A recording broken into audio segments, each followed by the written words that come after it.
One of the many common issues that I come across is just how much women can be in pain from their experiences of broken relationships and being broken-hearted, and how often, even many years after that has occurred, they are still hurting.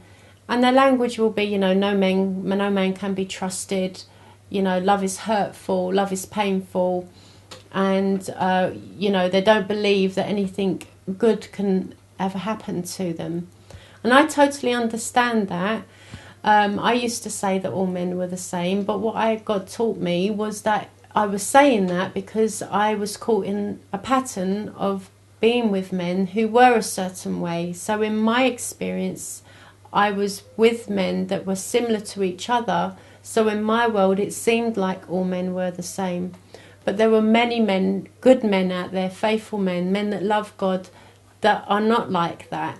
But because I was caught in my pattern, in my cycle, I didn't understand that other world. So one of the things I do say to women is, if you feel like that, understand that that's because that's been in your experiences. But God wants to take you on a new path.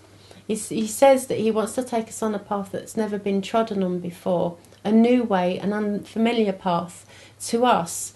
He wants to take us out of our comfort zone, or what we know, what's become habitual, what's become part of our experience, and break that cycle and take us on a path that we've never travelled before. And it reminds me of a time when I caught my ex-boyfriend with somebody else, and I completely felt devastated. I had a backlog of unfaithful men behind me, and I really thought this one was different. So finding that out just completely shattered me. I just thought I will never trust men again. Things will never change for me. I was so broken, and I felt this deep despair creep inside. And I actually wrote about it in my book, and I actually felt hope leave. I actually felt this despair set in, this darkness set in, and I just never felt alive after that. And when I came to Christ, he took me back to that memory and helped me see what happened to me. And through God, my hope started to come back. He started to restore me, and he actually gave me the word. He heals the brokenhearted, binding up their wounds. And that's exactly what he done. He started to heal my broken heart. And that's what God can do for other women as well. If you're brokenhearted, don't go looking for love again. Stop and just sit in God's presence and pour out your brokenness to him. Tell him how deeply disappointed you are. Tell him how despairing and pain that experience was. Don't rebound. Don't stay stuck. Open that side of you to him, because he will heal it and he will give your hope back.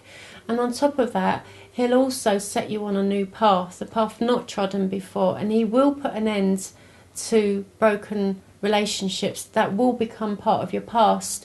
And another thing that he'll do is restore your self-image, because I know those experiences can make you feel that you're rubbish, that you're not a woman, that you're not attractive, that no man would ever treat you right. Your own attractiveness and desirability come into question. And God gave me some promises about that. He has engraved your name on the palm of his hand, and he declares his eternal faithfulness to you. So even though other people have been unfaithful, God says, my love is unfailing. And he says that you are precious and that he loves you. And that may be something you can't quite take in. It feels like it's just sitting there in your head. But if you spend time with him and open up your heart, he will make it go deep into your heart, and you will know that you are precious and that you are loved, and that you do have someone that will show you what it is to have someone stand faithfully beside you. I know, because he done it for me, and my hope has been restored. I'm not that broken woman standing there seeing another person being unfaithful to me. I've got many good solid relationships around me now, and God has given me back my hope.